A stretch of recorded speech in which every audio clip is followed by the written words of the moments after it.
Yes, sir. What's up, y'all? How's everyone Happy feel? Monday, What's everybody. up, guys? Happy Monday. Good to see everybody. We got no Miles stage, the three of us hanging out. So if this is your first Monday, we're live every Monday, 5 p.m. Eastern, as a panel of $20 million plus for the sales experience between the three of us. Do talk about arbitrage, wholesale, all that good stuff. So yeah, good to see everybody. Yeah, And, good to be back. let us know who we got in chat. Let us know who's first today. And what are you guys working on your end? What's new? Nothing too crazy. Just continuing the source of machine there. Nothing too groundbreaking on my end either. Yeah, I've had a couple good brand direct opportunities come to me through my network over the last week or two. So I'm in the process of kind of vetting those out and hopefully bringing those to fruition. But yeah, it just shows the power of kind of meeting people, just talking to as many people as you possibly can. So many benefits in that. And some of them have come from just in-person meetings too, just like people that have nothing to do with the Amazon world can kind of refer you into people who are. So that's why I always encourage people like, hey, go meet people in person, go to these meetups, just talk to other people in your area. And there's just a lot that can come from it. Let's see. On my side, the tariff settling down to 10% was pretty much the best case. Well, the best case as opposed to like actually having the tariffs. Yeah. Oh, I mean, for a second with your stuff, I was like, damn, how much are you going to have to eat versus how much is the supplier going to have to eat versus how much is the customer going to have to eat? If it was the 28% or whatever it was originally, I mean, there's no way that would have been viable for anyone to eat. Right. But settling at 10%, at least for the next 3 months, the next 3 shipments, supply rate about half. We had a couple of percentage points. Joe helped out with 10 cents off his crap. You're importing some stuff from Europe, right? Yeah, so it's different countries. So it depends on the country of origin, right? So some of it's coming from Greece, some of it's coming from the Netherlands, a couple different countries. But yeah, 10% across the board for all the stuff we're doing, which especially when the stuff is $10, $12, $15. That's a lot of the. That's like your whole margin, right? Exactly. Yeah, 100%. Yeah. And something that I think is interesting, but not very surprising at all, and we covered this in our live stream this past Friday with Todd Welch when we did the Amazon seller news, but a lot of these Chinese factories are essentially pitching unsuspecting Amazon sellers, obviously mainly private label sellers because they're the ones dealing directly with the factory. But they're kind of giving them like elaborate instructions for how to get around the tariffs, aka commit. It's probably fraud, yeah. Commit customs fraud. Yeah. And like people are doing this and then they're getting caught and they're like, wait, but the factory told me to do it. It's like, well, obviously the factory is in no way, shape, or form going to be held liable. Like they just want to get products out the door. So they're obviously going to say whatever they can say to get you to buy their products, right? And it's just, we're seeing a lot of that. Yeah, Joe Mazan says it's criminal. It really is. It's crazy. Well, and I mean, anything from China is pretty much cooked. Yeah. Like exactly. my best IRL friend works for Web Restaurant, which is like Clark is like that's the company, and all their stuff comes from China. Yeah. And so like their entire company is scrambling in terms of like trying to find new suppliers, but like even that's for us, a lot of stuff that's already in process isn't super viable. I remember one of my best OA products from early on. This actually might have been my first, maybe even my first profitable OA product I ever bought, but it was some sort of kit. It was literally a kitchen sink. It was like like the was spout. It from Webstaurant? Yeah, it was from Webstaurant. It was, and it crushed. And I remember it was only FBM sellers at the time. I was the first FBA seller to sell it. I made like $20-$25 per unit in profit and just like kept looping it for a while, and it did really well. But yeah, it's from Webstaurant store. That's what's up. All right, we got some good questions here. What's up, Armand? Good to see you, man. Do you recommend VAs? So it depends on the person, right? For the 52-year-old that has a full family and a 9-to-5 career that they actually like, 100%, probably earlier than most, right? Because presumably you have money, right? You have things and obligations that are taking up a lot of your time. And so most people, you either have time or money, right? And so you're in your situation when you have other obligations and presumably money, then you want to make up for the lack of time piece, and a VA is a really good way and a mechanism to do that, assuming set the proper KPIs and you manage it. And Warner can kind of talk for hours about how to manage an entire VA team. But for the college student, right, that has a bunch of time or that's going out drinking on Friday nights and Saturday nights, VA is probably not the best option, that because you don't have money and you have more time than money. Yeah. a lot of people asking about VAs before they're not ready. Usually I find the people that should have a VA think that like no, I don't need that. I'm not ready for it. And then the people that don't need it are like, oh, I started yesterday. It's time for the virtual assistant, right? Like that's actually I'll talk to a dude. It's like, how are you doing $200 a month and you're doing all the prep, all the messages, all the admin? Like, just hire somebody. You're hustling too hard. That's a great way to put it. It's the people that think they need one are the ones who don't need one, and the people who don't think they need one are the ones who need one. That's actually I mean, I have no time. It's negative time, and I probably waited way too long to have a supporting team that does a lot of the stuff that I should have been not doing. Right. Totally. For sure. What's up, Blake? Excited to learn from him. Good to see you, man. Let us know if you got any specific questions for sure. Let's see. This is a good question from Donish. Do you avoid listings where the packaging is slightly different? Some food product, the Amazon listing, slightly older packaging. So as long as you can verify that everything in there is the exact same, then you're generally good to go.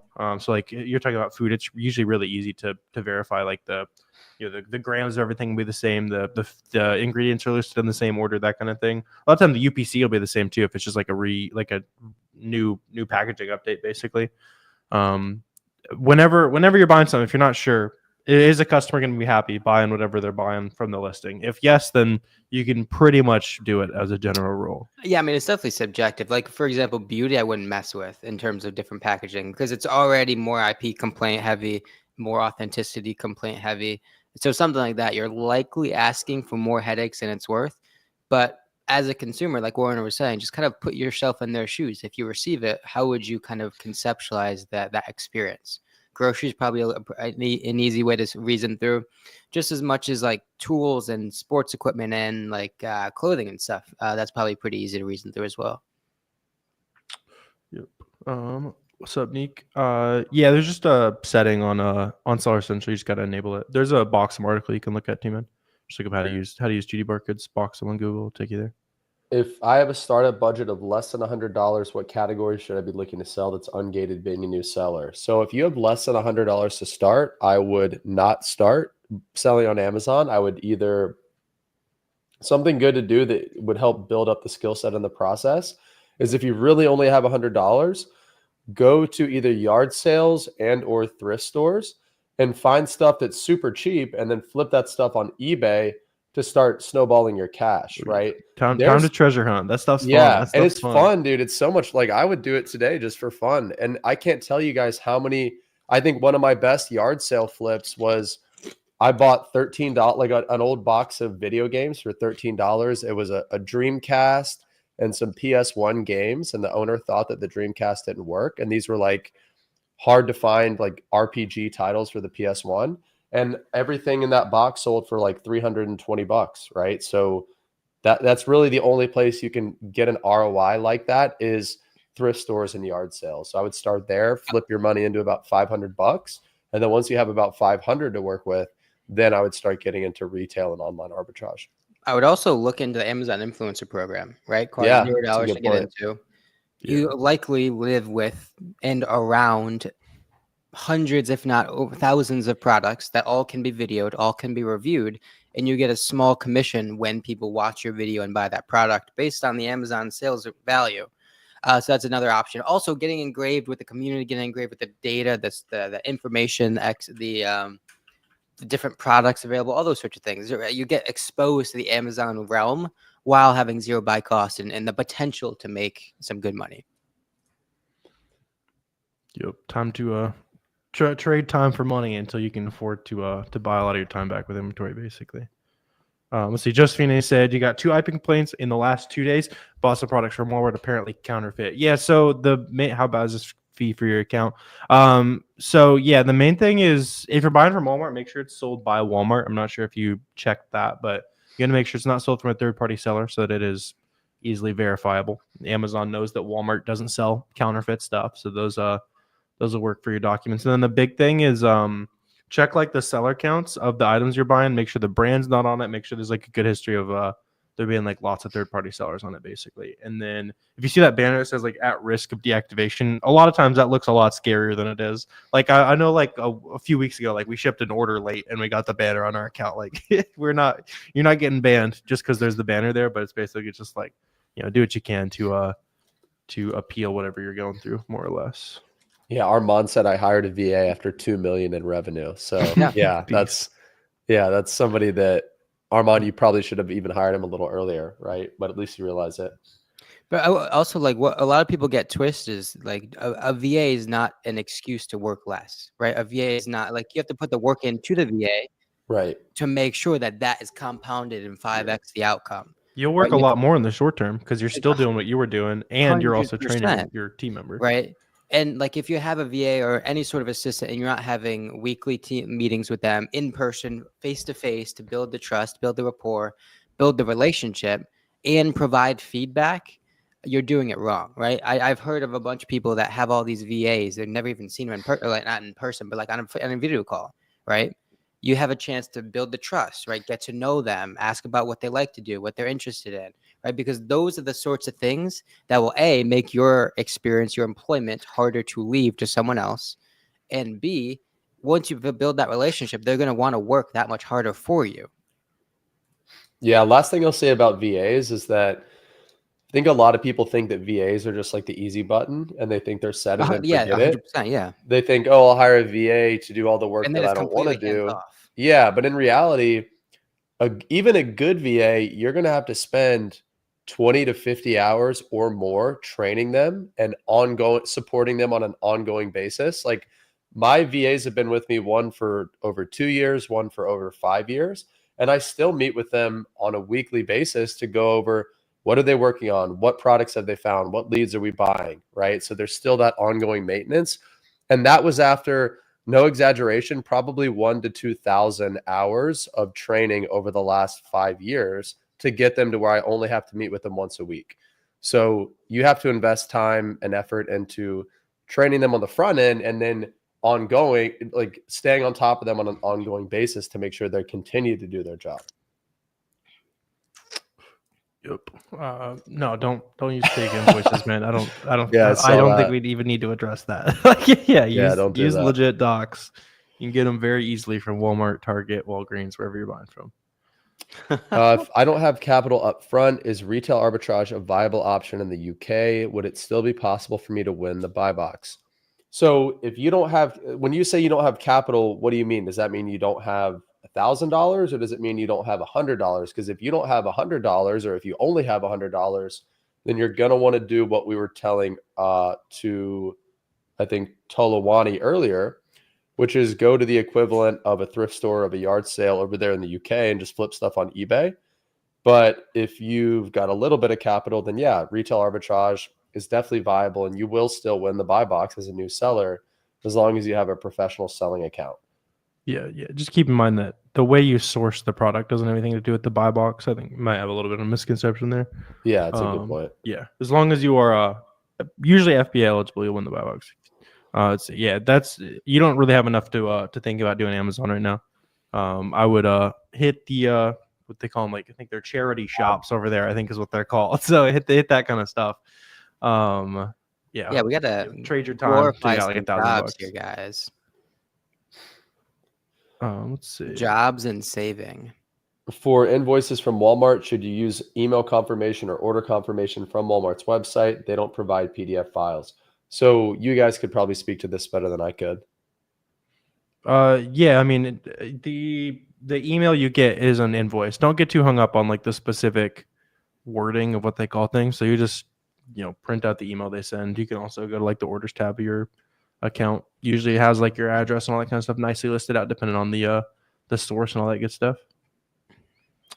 Yeah, exactly, Alex. Yeah, don't no fake invoices. No, don't be shady. Any shortcut's not going to pay off long term. Yeah, right. You're trying to build a career, like a job, like a living, right? And no shortcut's going to be worth it long term. Yeah, it's like the picture of a dog on gate, that kind of thing. Like, yeah.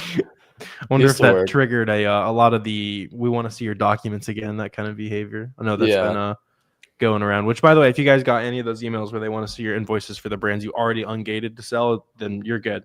Those are good things. They're just trying to kick off people that are buying stuff from fake suppliers and that kind of stuff. That way prices stay nice and high, basically.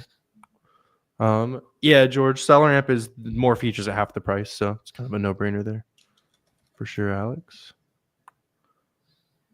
Let's see. What's up, Lee? Good to see you, man. It says you're eligible to add Prime. Been sent it in. If you've been sent it to FBA, then yeah, you should be Prime eligible because that's the whole that's the whole point. Let me know if we're misunderstanding the question there, but yeah, you should be good to go there.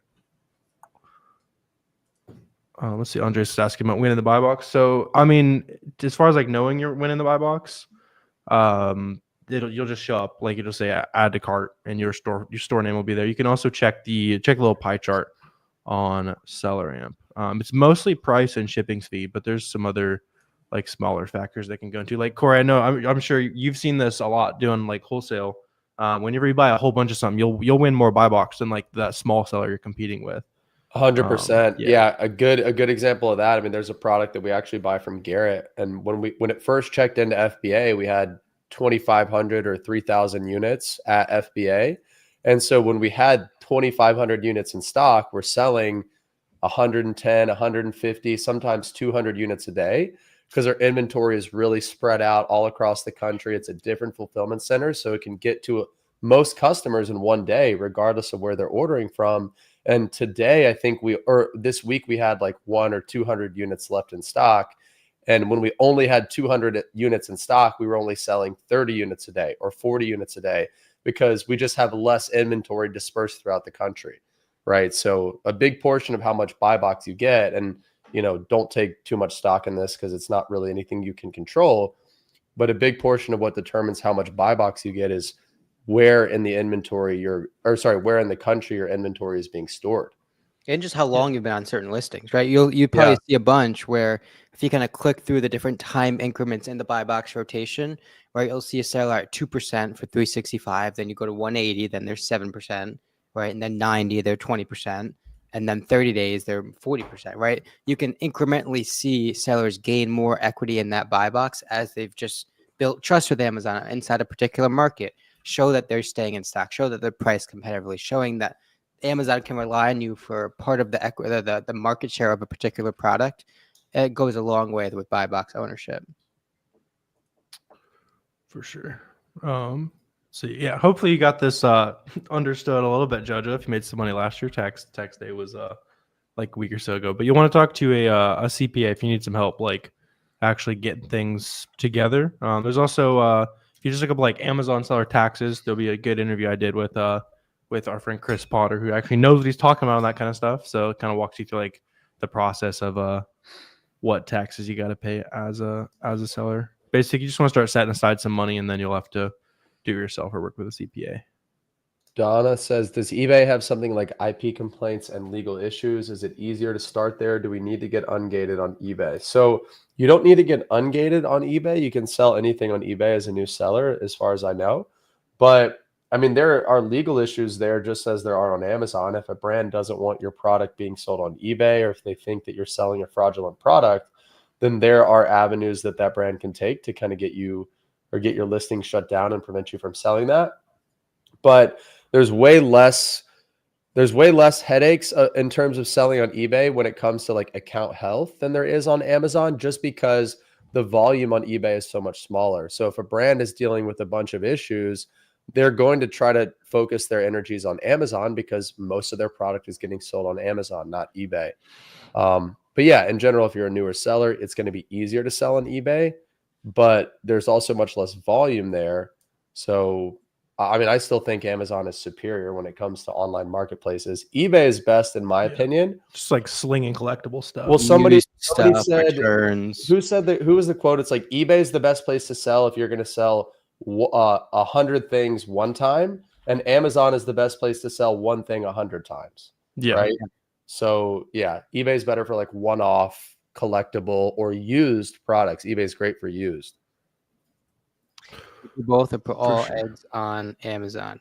I mean, put all your eggs on Amazon, but obviously not on the same brand, the same product, right? You can operate on Amazon's platform, keeping Be anti-leverage. diverse. Yeah, and be Yeah, diverse. 100%, right? You can spread across different categories, across different brands, right? We talked about this last week where Nike did a whole bunch of gates a couple months ago, and a lot of the good people that we know and like, right, were 100% invested in Nike, and their business got put on hold for weeks, right? So there's a way to do Amazon while not being completely leveraged on Amazon. Yeah, sell And also, anywhere you can sell follow new the stuff. You can rules, hit like you're gonna be Walmart, stuff fine. like There's that nothing as to worry well. about. For sure. Let's see. What's up, Miguel? Good to see you, man. Add an apparel back to your purchase. Feel like it's more stable, even with returns. You have no issues. Yeah, it's just any category has extremely problematic ASINs, and then stuff that's going to be good. Like, in clothes, like a specific example is like somebody told me that the Skechers molds are different for every shoe, so you end up getting a ton of returns because like a 6 could be a 7 in a different style, even on Skechers.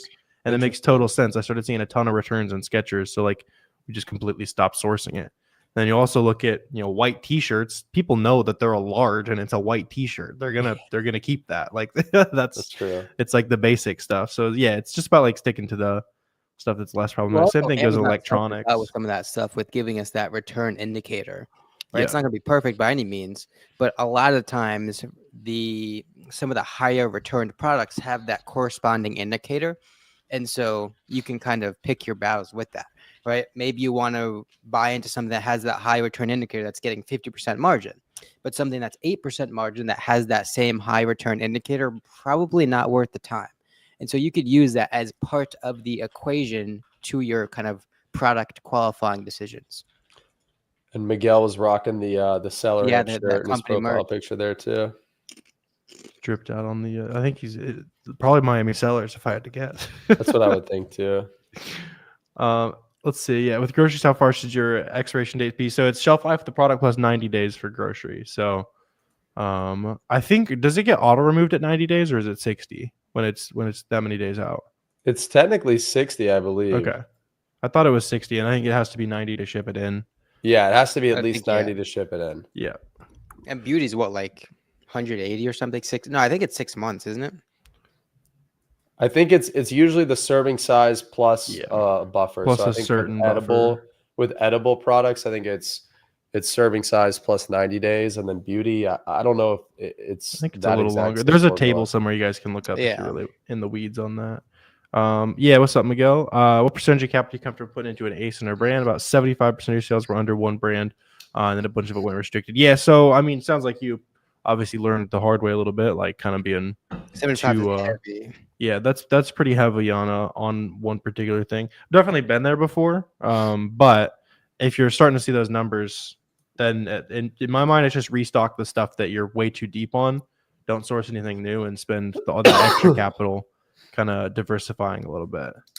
But like looking into all those products and on those sellers selling that products, I'm sure you'll find 5, 6, 10 other brands that those sorts of sellers that you're competitive with on those SKUs can lead you adjacently to other products that you can now source.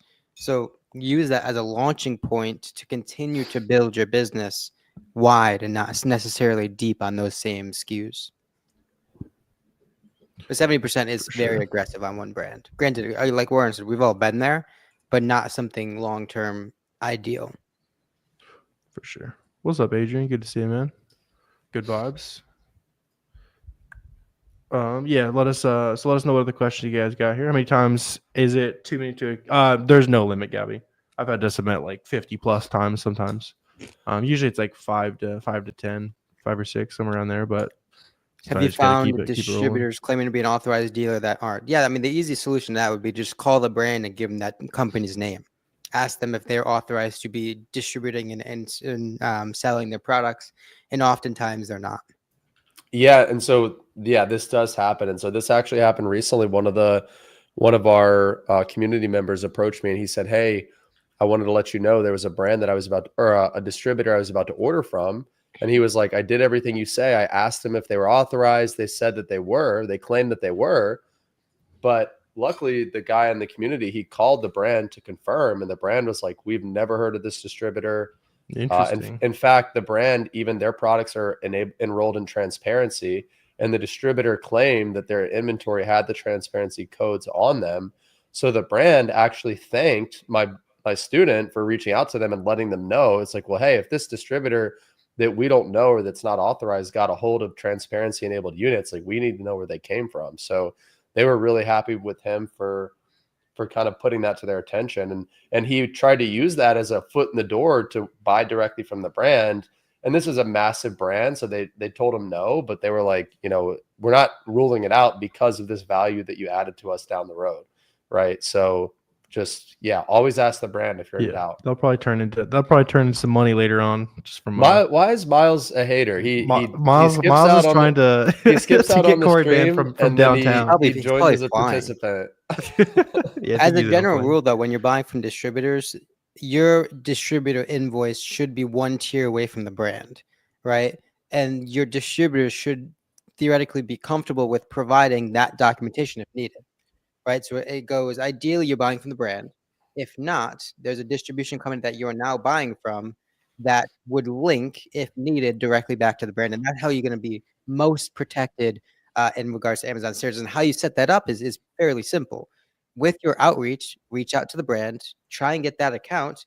And if you get that no, fine. Okay, can you put me in contact with any distribution companies that I can now buy this product from? Right, our team is very invested in this sorts of products, and we'd like to carry it, regardless of whether we can buy it from you or not. 13K Caldwell Springs confirmed. Yeah, nice. That's good work there, Christopher. I like it. Mother's Day is coming up. Yeah, facts, Adrian. There's usually some really good sales for Mother's Day and Father's Day. Yeah, there'll be a lot of profit opportunities from here until the rest of the year. It won't be like more than 5-6 weeks without a big sale. Right. If that, yeah. I mean, there's still lots of good like Easter sales rolling now. Mother's Day, July. We'll start buying for back to school in like a month. Yeah, because you want to be prepped on the July FBA. 4th will be a big one with a lot of like the sports, like Nikes of the world. When's Memorial Day? That's pretty quick too, right? May 24 or something, 26. Those are usually those are like the best sales until Black Friday. So we got some great buying opportunities coming up. Yeah, like Labor Day, Memorial Day tend to be really good. For sure. Let's see. For FBA, it's better to set your own transit time or opt into SSA. So there's pros and cons. SSA can opt you into some things that are like a little bit too aggressive sometimes. And it can also go on the inverse where it's like way too conservative and you're losing to manual set. The big benefit of SSA is that if you are late and it's not your fault, then like you're not on the hook, but you can end up on the hook if it's your own transit times being set. I have most of mine set on non-SSA, but when it comes to like really busy seasons where it might be like, Christmas time where it's USPS's fault that it didn't show up and then a customer is owed some money, it can be better for SSA. Like I would think about it during kind of peak seasons. Short answer, basically. Secured brand approval for a company that currently doesn't have any listings on Amazon. Given this unique position, what are the most strategic ways I can leverage this? I mean, likely there's easier, lower hanging fruit, right? Depending on what kind of wholesale business you're running. And a brand that has no built-in volume already on Amazon is going to be way more risky than probably you're looking for right now if you're in that aggressive growth stage, right? Reason being, there's a lot of questions and more questions than answers when it comes to that. You have to build traffic. You have to build the listing. You have to get eyes on that listing. You have to run all the PPC. You have to build the demand up. Whereas typically with wholesale, you're simply just supplying the supply to the demand. Everything's already built into the listing. All the people are already looking at that listing. All you're doing is just bringing the supply to the market, right? Yeah. Whereas with something like that, you have to bring the supply and the demand. So it's likely going to be more. Or if you're making a listing, then hopefully you're getting access to something that already sells better, right? Like you're getting something. If you're making all the listings yourself, then make your own private label. You're already doing all the work. 100%. Yeah. Yeah, unless this is a brand that you can confirm is already being searched for to the tune of like hundreds or thousands of searches per month that just so happens to not have an Amazon presence yet, then I just wouldn't waste your time. For sure. Let's see. Yeah, just keep submitting to us and you're good there, man. Why does it say on a bunch of official threads that retail arbitrage is forbidden? Yeah, you see that on like the seller forums. It's just full of people that don't really know what they're talking about. Yeah. Luckily, I learned early on to never ever read the seller forums. It's great if you have a specific error code or something like that through Amazon Seller Central. Beyond that, it's garbage. What's worse, WebMD or the Amazon Seller Forum? they're equally bad. It's like it's the medical version. WebMD is the medical version of the Amazon Seller forums. Let's put it. Bro, we've all been there at like 12. We have a headache and diagnosing ourselves with like a brain tumor. Yeah. Yeah, George. Basically, you wouldn't see arbitrage sellers that have been around for like literal decades if it was not allowed. And a lot of like brand authenticity requests, that kind of thing. It even specifically says, invoices from distributors or retail receipts, that kind of thing. Let's see. How do you calculate fees for product sourcing? Yeah, you don't need to like change anything, William. Just plug it into Seller Amp. You might want to include like a 60 cents a pound for shipping, maybe like a sales tax on your back end, but it'll bake in everything for you basically. Thank you for your previous answer. Once I have $500 to start OA, what steps do I take to increase that? What categories? Investing in seasonal or all year round products, FBM or FBA? So in terms of categories, there's money to be made in every category. I always recommend people start with something that they know. So if you're a sports fan, start in the sports and outdoors category. If you like to cook, maybe start in the home and kitchen category. So that way you'll recognize some brands that you might already know sell well. And then don't worry about seasonal products. If you're brand new, just start with products that sell well year round. And then you can do both FBA and FBM, right? You don't have to do one or the other. It just depends on the product and depends on how many units you buy and just a couple other factors. But that's kind of would be my advice there. Absolutely. Sweet. Good vibes today. Want to go ahead and wrap up there, fellas? Yeah, absolutely. Sounds Enjoyed it, good. guys. Good vibes as always.